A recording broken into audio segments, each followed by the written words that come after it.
मुसलमानी बुआद गर्दन निहादान ऐनाने खुद बदसते खा ज़दादान गर्ब सूरत आदमी इंसाबुदे अहमद अबू जहलो हामिक साबुदे।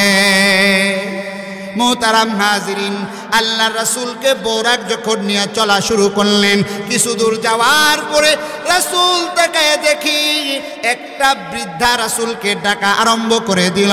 রাসূল যখনই ওই বৃদ্ধার সাথে কথা বলতে যাবেন, জিবরাইল আলাইহিস সালাতু ওয়াস সালাম নিষেধ করলেন, ইয়া রাসূলুল্লাহি, তার সাথে আপনি কথা বলবেন না। এরপরে কিছু দূর যাওয়ার পরে রাসূল যখন আবার তাকায় দেখলেন আর একজন বৃদ্ধ রাসূলকে দাঁড়ায়া ইশারা করতেছে কথা বলার জন্য। জিবরাইল আমিন বললেন, পয়গম্বর, আপনি কথা বলবেন না, কথা বলবেন না। কেন গো নবী, নবী আপনি কেন কথা বলবেন না জানেন? রাসূল বলে, জিবরাইল তুমি বলে দাও। জিবরাইল বলে, ইয়া রাসূলুল্লাহি, এই যে আপনাকে একজন বৃদ্ধ আর একজন বৃদ্ধা আপনাকে দাঁড়ানোর জন্য হাত নাড়া দিল, এদের মধ্যে সর্বপ্রথম যেই বৃদ্ধা সেটাই হলো দুনিয়া। ওই দুনিয়া আপনাকে থামাইতে চায়, দুনিয়ার চাকচিক্য আপনাকে বিমোহিত কইরা আকর্ষণ করতে চায়। ইয়া রাসূলুল্লাহ, দুনিয়ার বয়স একেবারে শেষ প্রান্তে চলে গিয়েছে। ইয়া রাসূলুল্লাহ, আপনার আগমনের মাধ্যমে নবুয়তের সমাপ্তি আল্লাহ তাআলা ঘোষণা করে দিলেন। আপনাকে আল্লাহ তাআলা খাতামুন নবিয়্যিন বানালেন। আপনার পরে দুনিয়াতে আর কোনো নবী আসবে না। আপনি চলে যাওয়ার পরে আপনার উম্মতের উপরে কিয়ামত সংঘটিত হয়ে যাবে। ইয়া রাসূলুল্লাহ, এই জন্য দুনিয়া আপনাকে ডাক দিয়েছে, আমি আপনাকে বারণ করেছি। দ্বিতীয়বার যেই বৃদ্ধ আপনাকে ডাক দিয়েছে, এটা হলো দুনিয়ার মধ্যে থাকা শয়তান।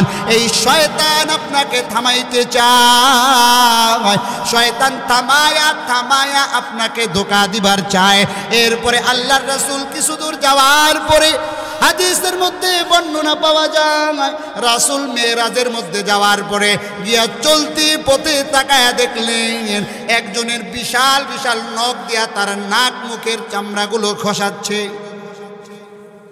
আল্লাহর রাসূল জিবরাইল আমিনকে বললেন, হে জিবরাইল, কি ঘটনা? এত ভয়ঙ্কর ঘটনা কেন ঘটানো হলো? জিবরাইল আমিনকে আল্লাহর রাসূলকে জিবরাইল আমিন বলে দেয়, ইয়া রাসূলুল্লাহ, যেই বান্দা তার আঙ্গুল দিয়া নখ আঁচড়াচ্ছে, এই বান্দা দুনিয়ার মধ্যে মানুষের গীবত শিকায়াত করত, দুনিয়ার মধ্যে অন্যায় ফাহিশা কাজ করত। এই জন্য আল্লাহ তাআলা তাকে এই শাস্তি দান করলেন। চিৎকার দিয়া বলেন নাউযুবিল্লাহ। এরপরে কিছু দূর যাওয়ার পরে আল্লাহর রাসূলকে দেখানো হলো সরকারে দু আলম হাবিবে কিবরিয়া বলে, এ মুহাম্মদ নে আকাল কুফর কো মিটায়া,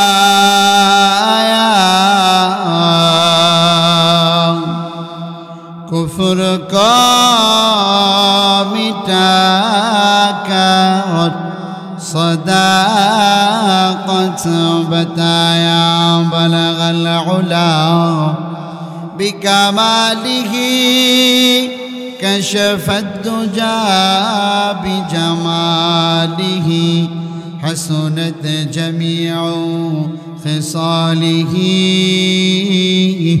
सल्लु अलैहि व आलिहि ला इलाहा इल्लल्लाह,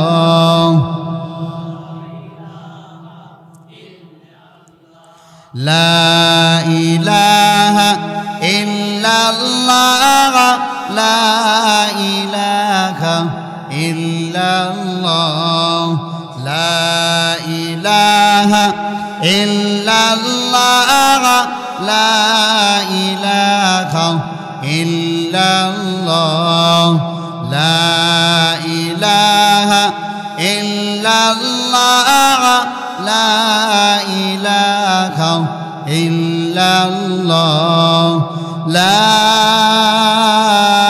इलाहा ইল্লা ইল্লাল্লাহু মুহাম্মাদুর রাসূলুল্লাহ সাল্লাল্লাহু আলাইহি ওয়াসাল্লাম سبحانك لا علم لنا إلا ما علمتنا إنك أنت العليم الحكيم رب اشرح لي صدري ويسر لي أمري واحلل عقدة من لساني يفقه قولي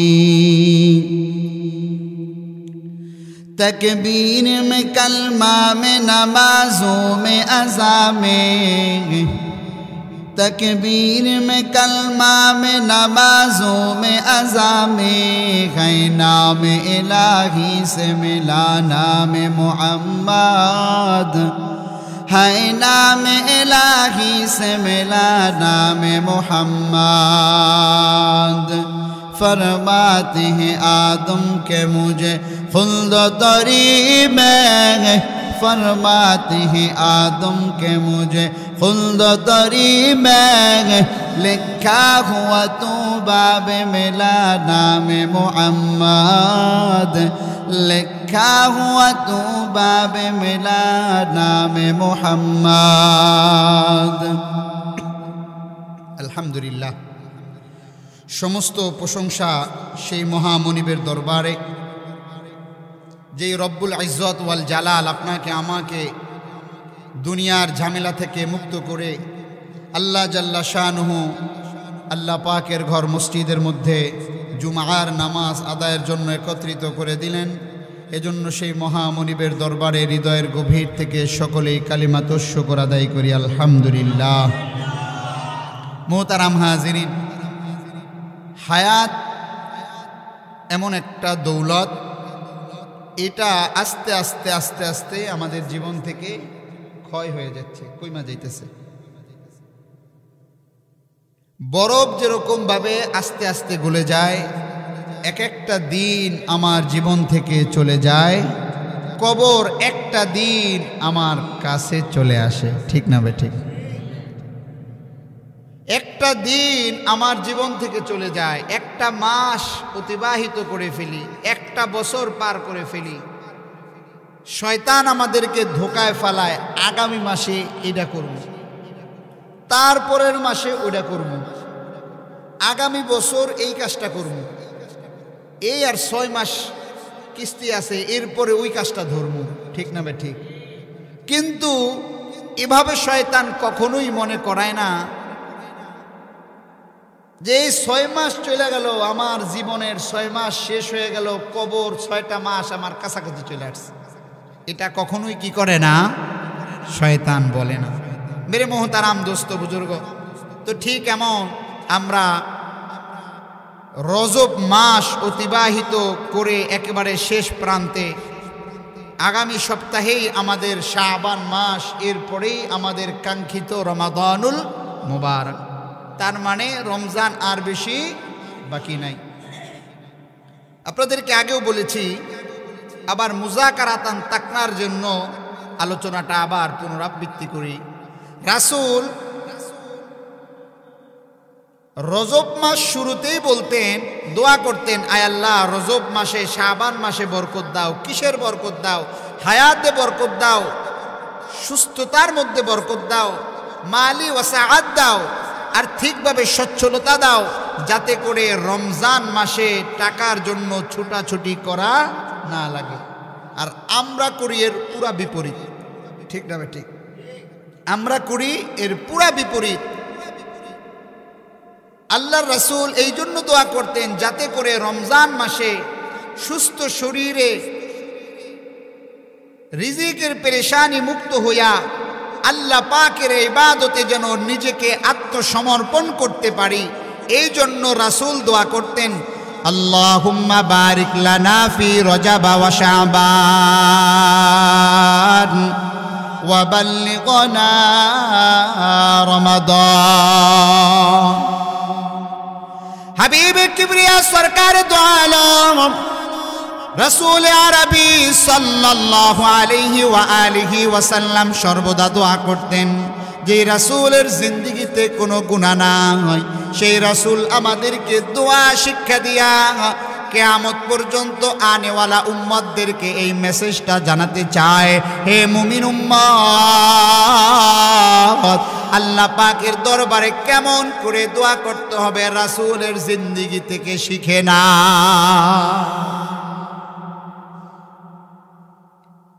এই রজব মাসের মধ্যে সবচাইতে বড় অন্যতম গুরুত্বপূর্ণ একটা আমল হলো আল্লাহর রাসূলকে আল্লাহ তাআলা সশরীরে সাত আসমানের উপরে নিয়ে মোলাকাত করে আল্লাহর রাসূলের সাথে আল্লাহ তাআলা সরাসরি সাক্ষাৎ করেছে।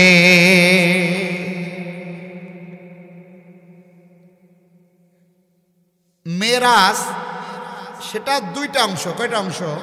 দুইটা অংশ। একটা হলো রাসূল মদিনা থেকে বাইতুল মুকাদ্দাস, ফিলিস্তিনের বর্তমানে এই যে যুদ্ধ বিগ্রহ চলতেছে, সেই বাইতুল মুকাদ্দাস মুসলমানদের প্রথম কিবলা বাইতুল মাকদিস বলে, ওই পর্যন্ত একটা সফর, বাইতুল মাকদিস থেকে আসমান পর্যন্ত আরেকটা সফর। মদিনা থেকে বাইতুল মাকদিস পর্যন্ত যে সফর, এটাকে বলা হয় ইসরা। আর বাইতুল মাকদিস থেকে আসমান পর্যন্ত আল্লাহ তাআলার সাথে সাক্ষাতের বাকি অংশকে বলা হয় মিআরাজ। এবং এই দুইটার সমন্বয় একসাথে কখনো কখনো বলা হয় মেরাজ। অর্থাৎ আল্লাহর রাসূলের সাথে আল্লাহ তাআলা সরাসরি কথা বলছে, আল্লাহর রাসূলের সাথে আল্লাহ তাআলা সরাসরি সাক্ষাৎ হয়েছে, এ কথার উপরে কারো অবিশ্বাস থাকার কথা নয়। কোনো মুমিন যদি এ কথার উপর অবিশ্বাস করে, তার ইমানের উপরে কালাম চলে আসবে, ওই বান্দা ইমান আছে নাকি নাই এই ব্যাপারেই প্রশ্ন চলে আসবে। এই জন্য ইসলামের প্রতিটা বিধানকে বিশ্বাস করে আমরা কি করেছি? কালেমা করেছি। এবং এই কোরআনের উপরে আমাদের সবার বিশ্বাস আছে। আল্লাহর রাসূল বলেন, এই কোরআন পড়নেওয়ালা বান্দা কিয়ামতের ময়দানে যে কোরআনকে যতটুকু মুখস্থ করবে, সেই অনুযায়ী আমল করবে, কিয়ামতের ময়দানে জান্নাতে তার মর্তবা আল্লাহ অত উঁচা করে দিবেন। সুবহানাল্লাহ।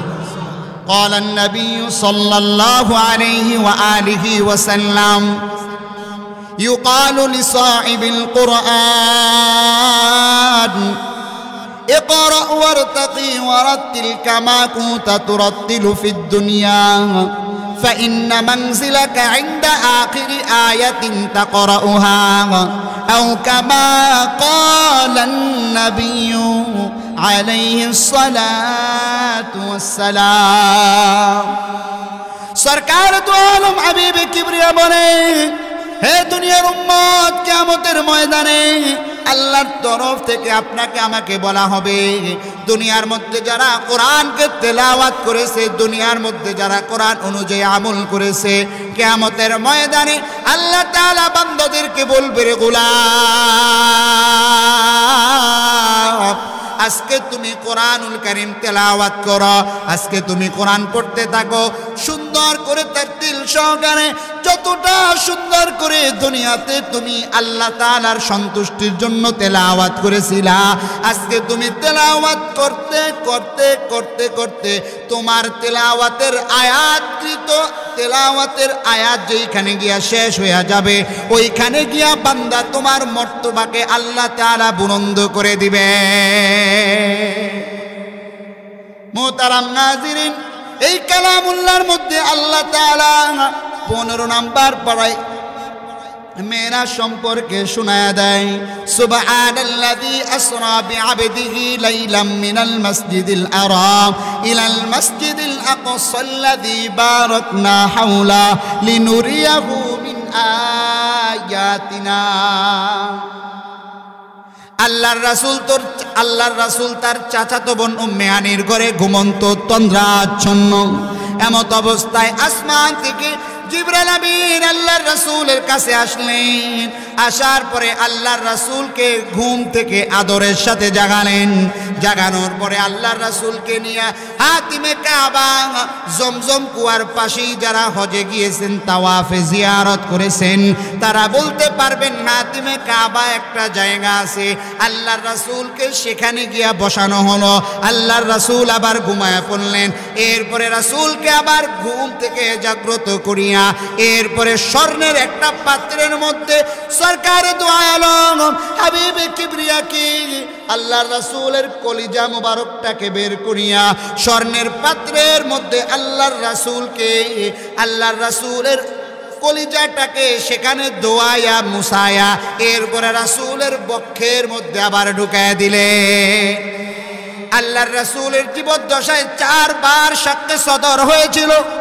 ছোটবেলায় হালিমাতুস সাদিয়ার ঘরে যখন আল্লাহর রাসূল দুগ্ধ পান করা অবস্থায় ছিলেন, ছোটবেলার দুষ্টামিমূলক আল্লাহর রাসূলের ভিতরে যেন কোনো শয়তানি ওয়াসওয়াসা আসর করতে না পারে, এই জন্য সরকারে দু আলম হাবিবে কিবরিয়াকে একেবারে ছোট অবস্থায় একটা বার শাক্কে সদর বক্ষ বিতরণ করা হয়েছিল।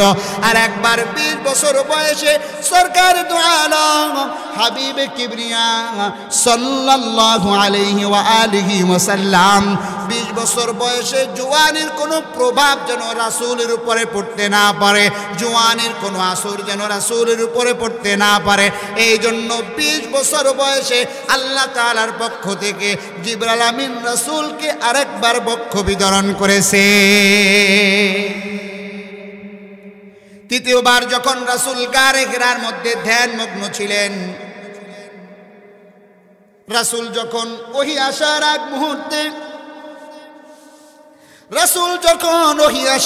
আগ মুহূর্তে গারে হেরার মধ্যে ধ্যানমগ্ন ছিলেন, এমত অবস্থায় ওই যে গারে হেরার মধ্যে আল্লাহ তাআলার হুকুমের রাসূলকে আবার বক্ষ বিতরণ করেছে।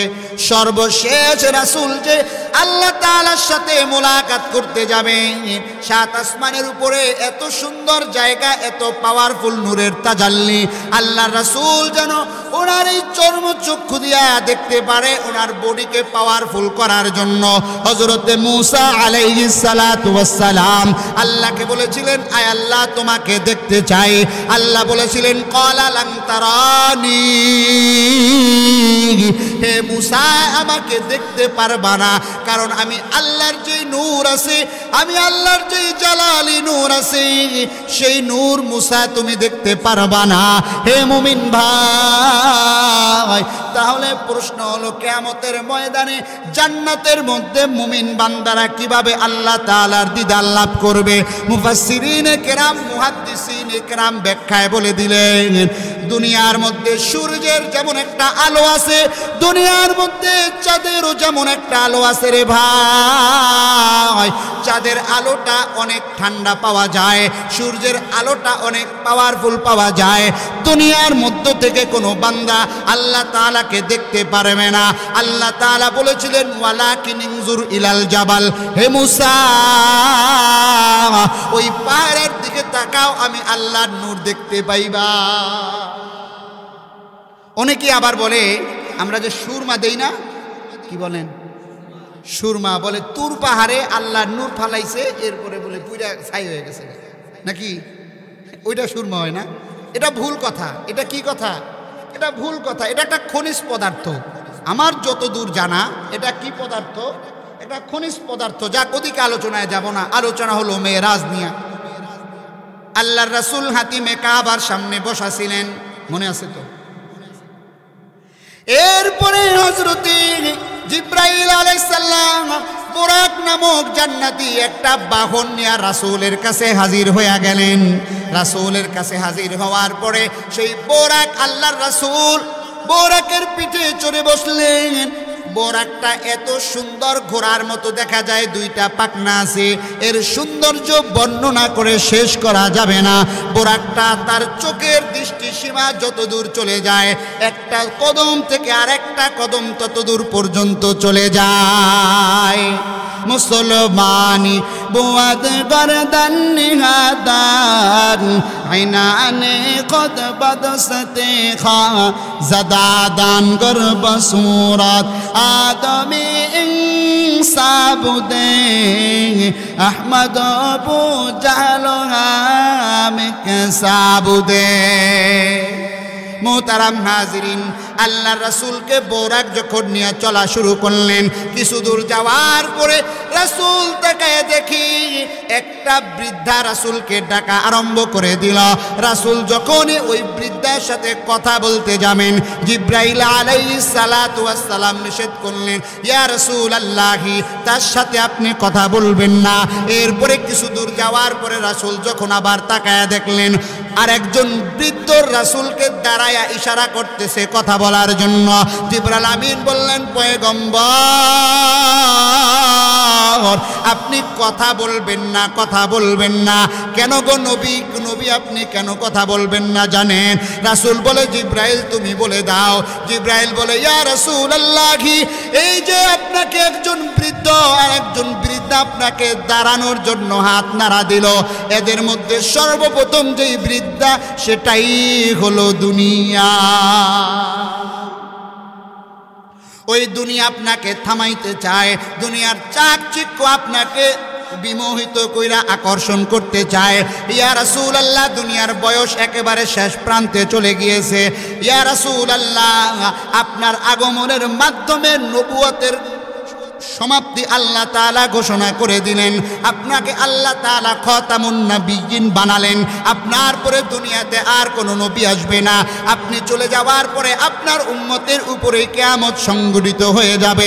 ইয়া রাসূলুল্লাহ, এই জন্য দুনিয়া আপনাকে ডাক দিয়েছে, আমি আপনাকে বারণ করেছি। দ্বিতীয়বার যেই বৃদ্ধ আপনাকে ডাক দিয়েছে, এটা হলো দুনিয়ার মধ্যে থাকা শয়তান। এই শয়তান আপনাকে থামাইতে চায়, শয়তান থামায়া থামায়া আপনাকে ধোঁকা দিবার চায়। এরপরে আল্লাহর রাসূল কিছু দূর যাওয়ার পরে হাদিসের মধ্যে বর্ণনা পাওয়া যায়, রাসূল মেরাজের মধ্যে যাওয়ার পরে গিয়া চলতি পথে তাকায়া দেখলেন একজনের বিশাল বিশাল নখ দিয়া তার নাক মুখের চামড়াগুলো খসাচ্ছে। আল্লাহর রাসূল জিবরাইল আমিনকে বললেন, হে জিবরাইল, কি ঘটনা? এত ভয়ঙ্কর ঘটনা কেন ঘটানো হলো? জিবরাইল আমিনকে আল্লাহর রাসূলকে জিবরাইল আমিন বলে দেয়, ইয়া রাসূলুল্লাহ, যেই বান্দা তার আঙ্গুল দিয়া নখ আঁচড়াচ্ছে, এই বান্দা দুনিয়ার মধ্যে মানুষের গীবত শিকায়াত করত, দুনিয়ার মধ্যে অন্যায় ফাহিশা কাজ করত। এই জন্য আল্লাহ তাআলা তাকে এই শাস্তি দান করলেন। চিৎকার দিয়া বলেন নাউযুবিল্লাহ। এরপরে কিছু দূর যাওয়ার পরে আল্লাহর রাসূলকে দেখানো হলো সরকারে দু আলম আবিবে কিবরিয়া বলে। এরপরে কিছু দূর যাওয়ার পরে আমি দেখতেছি রক্তের একটা নদী দেখা যায়। সেখানের মধ্যে কিছু লোক বসে বসে বসে বসে একবার পানির নিচে চলে যায় আর একবার পানির উপরে চলে আসে। এরপরে তাদের হাতের মধ্যে পাথর দেওয়া, তারা পাথর চিবায়া চিবায়া খাওয়া দাওয়া করতেছে। আল্লাহর রাসূল জিবরাইলকে বললেন, ও জিবরাইল, কাদেরকে দেখানো হলো? জিবরাইল রাসূল আরবি সাল্লাল্লাহু আলাইহি ওয়া আলিহি ওয়াসাল্লামকে বলেন, ইয়া রাসূলুল্লাহ, এই বান্দা দুনিয়ার মধ্যে মানুষের হক নষ্ট করত, যার কারণে আল্লাহ তাআলা তাকে এই শাস্তি দান করলেন। আল্লাহর রাসূল কিছু দূর যাওয়ার পরে আরো কিছু দূর যাওয়ার পরে সরকারে দু আলম আবিবে কিবরিয়াকে দেখানো হলো একটা তন্দুর রুটির চুলা দেখা যায়, চুলা দেখা যায়, চুলা দেখা যায়। এই চুলার মধ্যে কিছু মানুষকে এমন ভাবে আগুনের মধ্যে পোড়ানো হইতেছে, তাদের চামড়াগুলো পুরে পুরে খসে খসে যাইতেছে, তাদের লজ্জাস্থানগুলোকে, শরীরের চামড়াগুলোকে বিষাক্ত পোকা মাকড়েরা আঘাত করতেছে, সবল দিতেছে। আল্লাহ রাসূল বলে, হে জিবরাইল, বলে দাও, বলে দাও, বলে দাও, এমন ভয়ঙ্কর ঘটনা কেন দেখানো হইতেছে? আল্লাহর রাসূলকে জিবরাইল বলে দেন, ইয়া রাসূলুল্লাহি, এই বান্দা দুনিয়ার মধ্যে বসে জিনা করেছিল, এই বান্দা দুনিয়ার মধ্যে বসে ফাহিশা কাজ করেছিল, এই বান্দা দুনিয়ার মধ্যে বসে অন্যায় কাজ করেছিল। এই জন্য আল্লাহ তাআলা এই বান্দাকে এই আযাব দিতেছেন। আয় আল্লাহ আমাদের সবাইকে হেফাজত করেন, বলেন আমিন। আল্লাহ তাআলা কালামুল্লাহর মধ্যে বলেন, ইয়াউমাইযি তুহাদ্দিসু আখবারাহা বিআন্না রাব্বাকা আওহা লাহা। কিয়ামতের আগ মুহূর্তে জমিন তার ভিতরে যা আছে, বান্দা তুমি আমি দাঁড়ায়া দাঁড়ায়া যেই গুনাহ করেছি, বান্দা তুমি আমি চলাফেরা করে যেই গুনাহ করেছি, বান্দা তুমি আমি রাতের আধারে যেই গুনাহ করেছি, বান্দা তুমি আমি চলতে গিয়ে যেই অন্যায় কাজ করেছি, কিয়ামতের ময়দানে বান্দা তোমার জবান তালা মেরে যাবে। দুনিয়ার যেমন ভাবে মিথ্যা মামলা দিয়ে আবার মামলা দেওয়া হয়, এই যে কয়েকদিন আগে মিডিয়ার কল্যাণে দেখতে পেয়েছি কত বড় জালেম হইলে পরে 16 বছর জেল খাটার পরে বাড়িতে আইসা দেখে নিজের বিবি স্বামীর জন্য অপেক্ষা করতে করতে করতে করতে অভাবের সংসার, খাওয়া দাওয়ার উপায় নাই, তখন ওই বিবি আর একজনের ঘর সংসার শুরু করছে। আছে না নাই? মেরে মোহতারাম দোস্ত বুজুর্গ, আমি আপনাদের বিবেকের কাছে প্রশ্ন করি। অনেকেই প্রশ্ন তুলছে তার চাকরি ফিরাইয়া দাও, অনেকেই প্রশ্ন তুলছে তারে ঘর বাড়ি করে দাও। আমার প্রশ্ন হলো জাতির সামনে, চাকরি একটার জায়গায় 10টাও যদি ফেরত দেওয়া হয়, তার জীবন থেকে, তার জওয়ানের জীবন থেকে মূল্যবান 40 বছরকে যে বান্দা তুমি দূর করে দিলা, এই 40 বছর কিয়ামত পর্যন্ত কোনো এমন কোনো শক্তিওয়ালা দুনিয়ার মধ্যে নাই ফিরাইয়া দিবে। ঠিক না বেঠি? এই জন্য বিচার করতে, বিচার দোষী সাব্যস্ত করতে 16 বছর সময় লাগে। কথা বলেন না কেন? শুনেন, অন্যায়ের ব্যাপারে চুপ থাকা, অন্যায়ের ব্যাপারে কি থাকা ভাই? অন্যায়ের ব্যাপারে চুপ থাকা, অন্যায়কে প্রশ্রয় দেওয়া। অন্যায়কে কি দেওয়া? প্রশ্রয় দেওয়া। চোর চুরি করতে আসছে, আপনি চুরি করেন নাই, আপনি খালি বাইরে খাড়ায়া পাহারা দিলেন কেউ যেন না আসে। কি দিলেন? কথা বললেন, রাগ করলেন, বাইরে দাঁড়ায় কি দিলেন? আপনার কি মনে হয় যে পাহারা দিছে সমান ভাগিদার না? সমান ভাগিদার। এই জন্য প্রত্যেকে ব্যক্তিকে সংশোধন করার পরে, পরিবারকে সংশোধন করার পরে, সমাজকে সংশোধন করার পরে রাষ্ট্রকে সংশোধন করতে হবে। আল্লাহ তাআলা মানুষদেরকে এই জিম্মাদারি দিয়ে পাঠাইছে, তোমরা সৎ কাজের আদেশ করো, অসৎ কাজ থেকে কি করো? নিষেধ করো। এখন অসৎ কাজ থেকে আর নিষেধ করে না। কি করে না? নিষেধ করে না। মারামারি লাগছে লাগুক, মাথা ফাটাক, পরেরটা পরে দেখুন। ঠিক না ভাই? ঠিক। এমনও ঘটনা শুনছি, এখন তো নাই বা কিছু হয়েছে, রাজনীতির ওয়াজ নাই করি, পুরান ঘটনা আগের কালের। ফোন দিছে, হ্যালো ভাই, ওই আমার তো মারতাছে। এক দলে ফোন দিছে, তুই মার, পরেরটা পরে দেখুন। আবার অপর গ্রুপও ফোন দিছে, ভাই কি করবো, তুই হালায় দে, আমি দেখুন। মারামারি শেষ, এরপর দুজন আইছে, রাগারাগি করো না, ছোট তো কেউ বুঝতে পারি না, যাও মিলমিশ করে দিস। চিন্তা করেন, শয়তানের কাজ হলো মানুষের মাঝে বিভেদ সৃষ্টি করে দেওয়া। শয়তানের কাজ কি ভাই? মানুষের মাঝে বিভেদ সৃষ্টি করে দেওয়া। তো বলতেছিলাম, কিয়ামতের সময় মানুষের জবান তালা মেরে যাবে। জবান কি মেরে যাবে? আল্লাহর রাসূল আল্লাহ তাআলা কালামুল্লাহর মধ্যে বলেন, ইকরা কিতাবাক কাফা বিনাফসিকাল ইয়াউমা আলাইকা আসিবা। আল্লাহ তাআলা বান্দাকে বলবে, রে গোলাম, দুনিয়ার মধ্যে মানুষ সিসি ক্যামেরাকে ভয় পায়, এই জন্য অন্যায় কাজ করতে ভয় পাওয়া যায়, কারণ সিসি ক্যামেরায় ধরা হইতেছে। ডিউটি বাদ দিয়া ফাঁকিবাজি করলে ধরা হইতেছে, চুরি করলেও সিসি ক্যামেরায় ধরা পড়ে। আজকে দুনিয়ার মধ্যে, হে মুমিন ভাই, তোমাদের বিবেকের কাছে প্রশ্ন, মাত্র কয়েক বছর আগে সিসি ক্যামেরার আবিষ্কার হলো, অথচ আল্লাহ তাআলা শত শত শত শত বছর আগে তোমার আমার সিসি ক্যামেরা আল্লাহ তাআলা বানায় দিলেন এবং সাথে নিযুক্ত করে দিলেন। ঠিক না বেঠে? কিরামান কাতিবিনা ইয়ালামুনা মা তাফআলুন।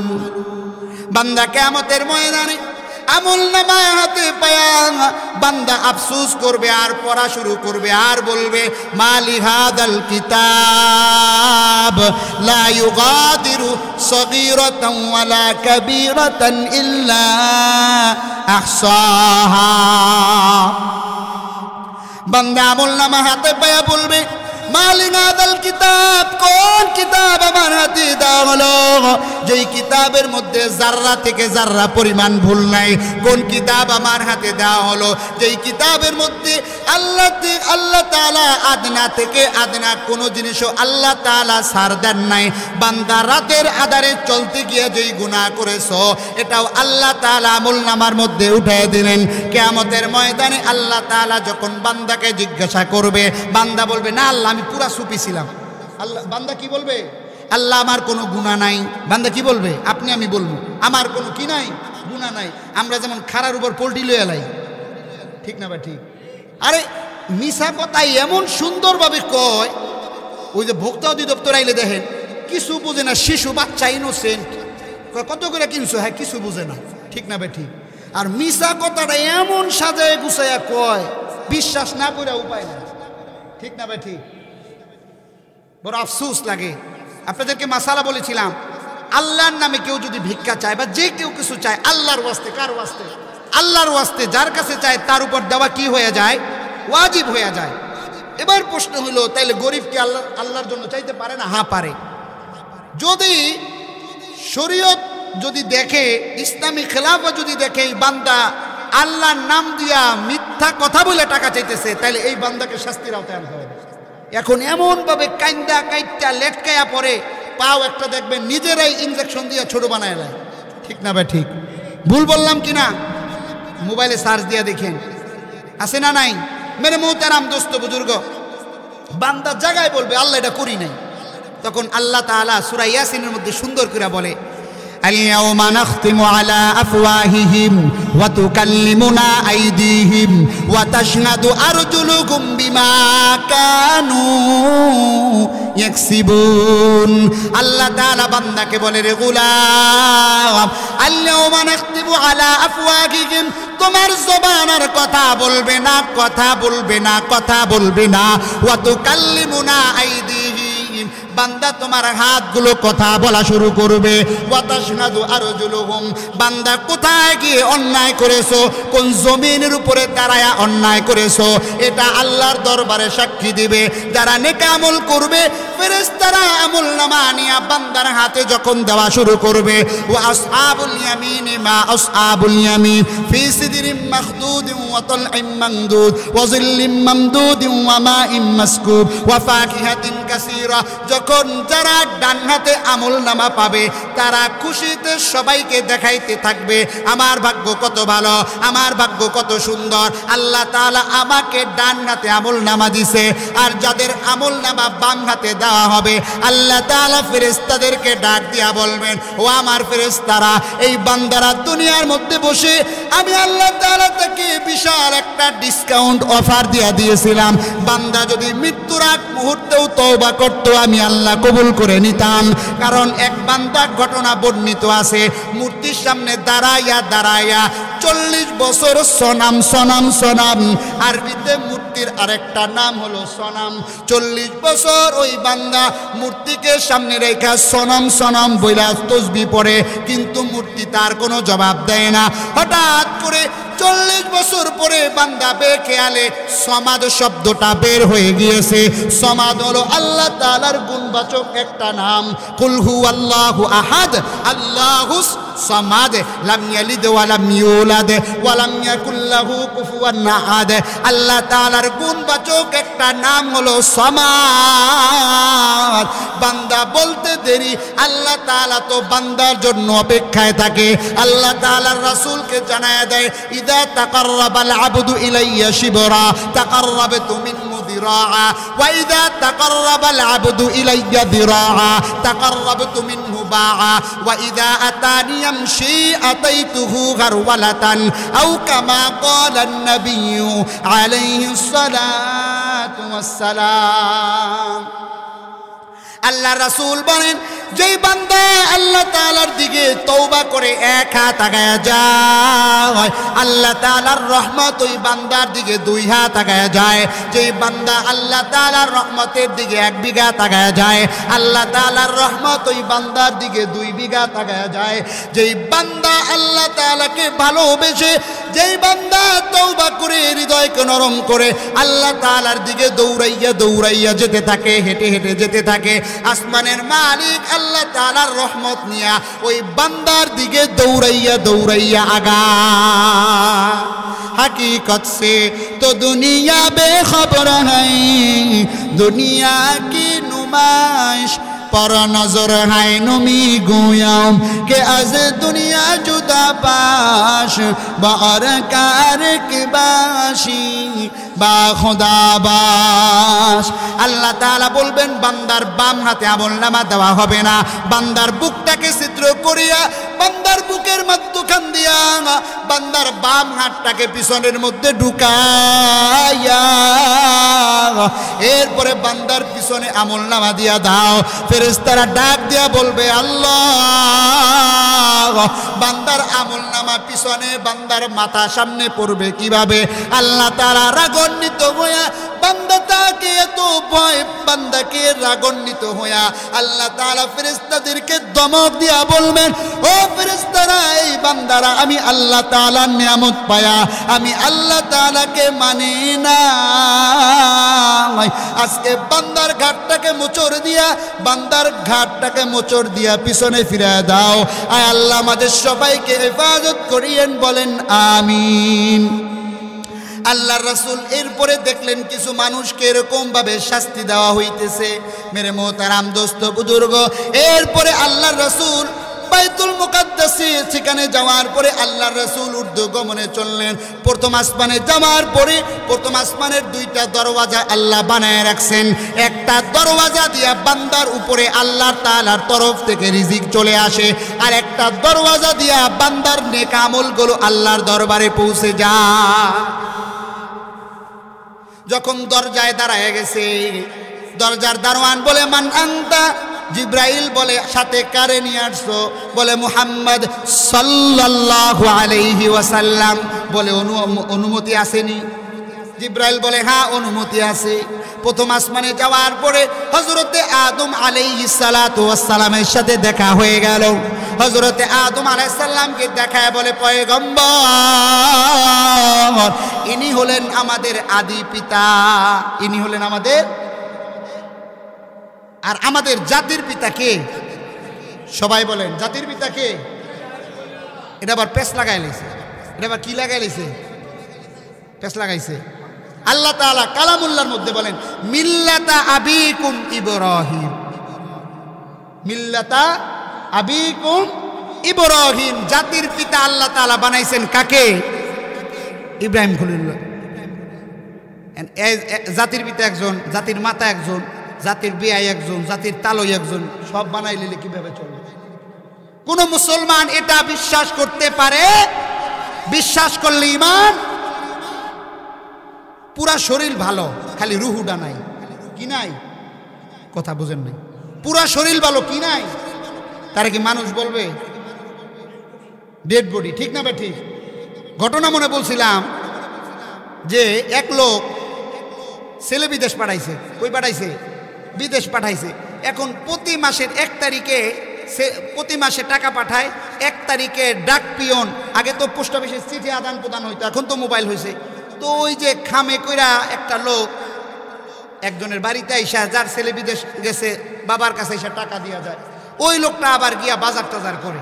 ওই লোকটা আবার গিয়া কি করে? বাজার টাজার করে। এখন আর এক লোক, সে বলতেছে ভাই তুমি কই থেকে আসো? কয় আমি আসি ইসাপুরা বাজার থেকে। তাহলে কই যাও? কয় এই লোকের বাড়িতে যাই। কয় কেন যাও? কয় টাকা নিয়ে যাই। কয় তাহলে আমারও কিছু দাও। কয় না এটা দেওয়া যাবে না, আমি দেই না। কয় দেখি তুমি দাও। বলে কি দেখি তুমি দাও? তুমি যে বলতেছো তুমি দাও না, মিশা কথা বলো। আসলে তো এই পিয়ন দেয় না, দেয় কে? তার ছেলে পিয়ন খালি পৌঁছায়া দেয়। এখন পিয়ন রে জোরাজোরি কইরা পরে এক পর্যায়ে দস্তাদস্তি করে মারামারি শুরু করছে। মিশা কথা কও মিয়া, তোমার দেই প্রতি মাসে তুমি টাকা দিয়া যাও, তুমি কও আমি দেই না। আসলে টাকা দেনেওয়ালা একজন আছে না? ঠিক এমন রিজিক দেনেওয়ালা একজন আছে। দুনিয়ার মধ্যে যেই যে মাধ্যমে আমরা রিজিক আমাদের কাছে পৌঁছে, এটা আসলে এ দেয় না, আল্লাহর তরফ থেকে হুকুম আসলে পরেই পৌঁছায়। তো ঠিক এমন ভাবে চিঠিওয়ালা চিঠি পৌঁছায় দিছে, পড়ে দিছে এই এই অবস্থা। এখন চিঠিওয়ালার সাথে রাগ করলে তো কিছু করার নাই। আমি আয়াত শোনায়া দিলাম, মিল্লাতা আবিকুম ইব্রাহিম হুয়া সাম্মাকুমুল মুসলিমিন। ইব্রাহিম আলাইহিস সালাম আমাদের নামকরণ করে গিয়েছে মুসলমান। এরপরে সব আসমানের উপরে নবীদের সাথে মোলাকাত করতে করতে করতে করতে করতে করতে 7 আসমানের উপরে যাওয়ার পরে হযরতে ইব্রাহিম আলাইহিস সালামের সাথে দেখা হয়ে গিয়েছে।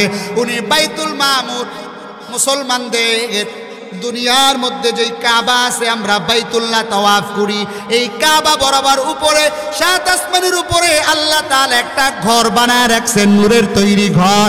যেই ঘরটাকে আল্লাহ তাআলা 7 আসমানের উপরে এমন পজিশনে আল্লাহ তাআলা সেট করে রেখেছেন, সেই বাইতুল মামুর নূরের ঘর।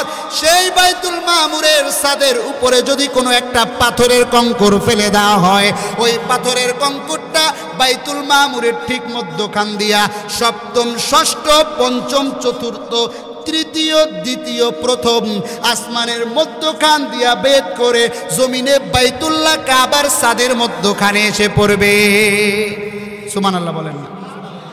আল্লাহ তাআলা বাইতুল মামুরটাকে এমন জায়গায় জমা করে রেখেছেন, দুনিয়ার মধ্যে যেমন আমরা তাওয়াফে জিয়ারতের সময় বলি লাব্বাইক আল্লাহুম্মা লাব্বাইক লা শারীকা লাকা লাব্বাইক ইন্নাল হামদা ওয়ান নি'মাতা লাকা ওয়াল মুলক লা শারীকা লাকা লাব্বাইক। বাইতুল মামুরটাকে আল্লাহ তাআলা এমন ভাবে 7 আসমানের উপরে বানায় রাখছেন রে ভাই, আল্লাহ তাআলার যত ফেরেশতা নিযুক্ত করে রেখেছেন ওই বাইতুল মামুরের চতুর্পাশে ফেরেশতারা তাওয়াফ করে।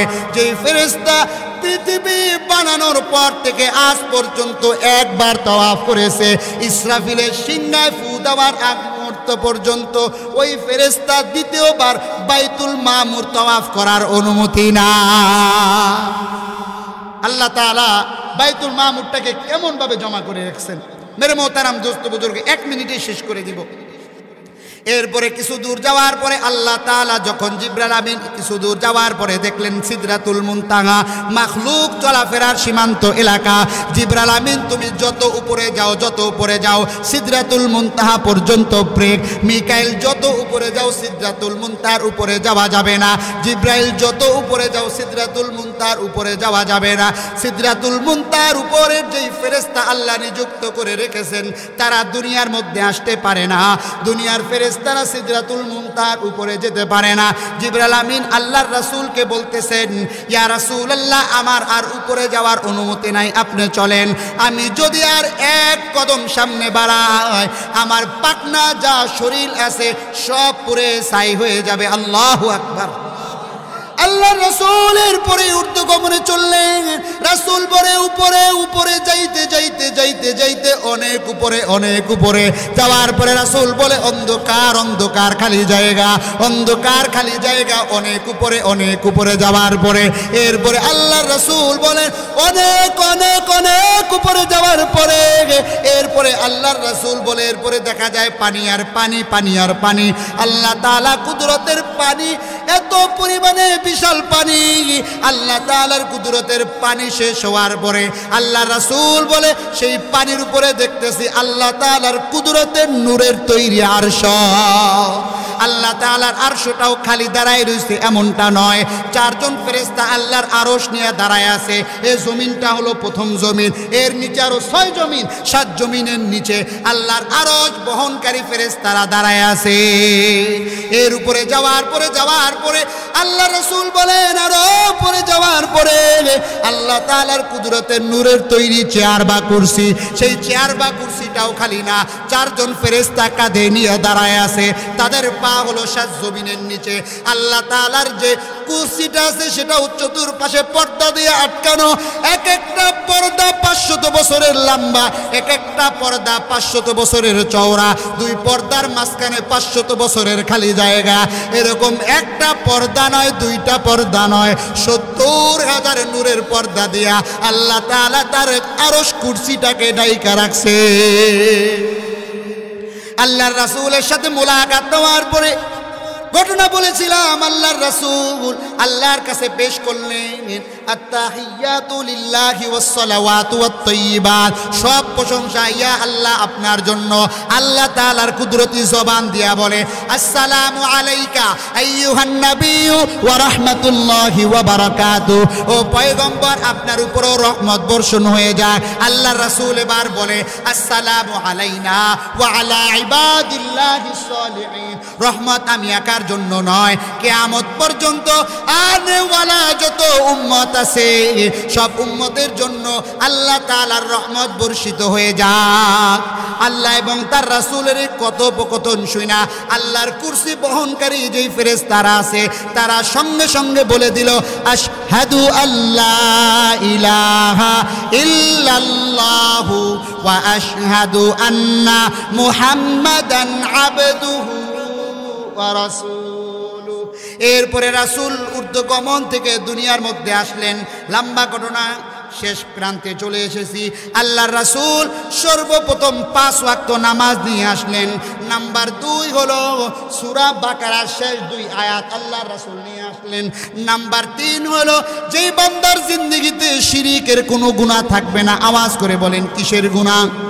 আওয়াজ করে বলেন কিসের গুনাহ? শিরিকের গুনাহ থাকবে না। এই শিরিকের গুনাহ ছাড়া কোনো বান্দা যদি গুনাহ করে থাকে, অর্থাৎ আল্লাহ তাআলার সাথে শরীক করে থাকে, এই শরীকের গুনাহ ছাড়া বান্দা তওবা করতে দেরি, আল্লাহ তাআলা বান্দাকে কিয়ামত পর্যন্ত ক্ষমার ঘোষণা দিয়ে দিছে। আল্লাহ তাআলা আমাদের সবাইকে শিরিকের গুনাহ থেকে হেফাজত করিয়েন, বলেন আমিন। রজব মাস চলতেছে, সামনেই শাবান মাস, এরপরেই রমাদানুল মুবারক। আমাদের আর সামনে বেশি সময় বাকি নাই। আগামী 14ই ফেব্রুয়ারি, হ্যাঁ, শবে বরাত। 14ই ফেব্রুয়ারি কি এটা একটা দিবস আছে মনে হয় নাকি? ওই আলোচনায় গেলাম না ইনশাআল্লাহ। শবে বরাত দিবাগত রাত্রে আল্লাহ তাআলা আমাদের সকলকে মেরাজের ঘটনা থেকে অন্তত পক্ষে যতটুকু আলোচনা হয়েছে নামাজের বিষয়ে আমরা সবাই পাবন্দির সাথে পড়ব তো ইনশাআল্লাহ। আল্লাহ তাআলা তৌফিক দান করুক। ওয়া আখির দাওয়ানা আনিল হামদুলিল্লাহি রাব্বিল আলামিন। যারা সুন্নত পড়ি না 4 রাকাত কাবলাল জুমা আদায় করেন।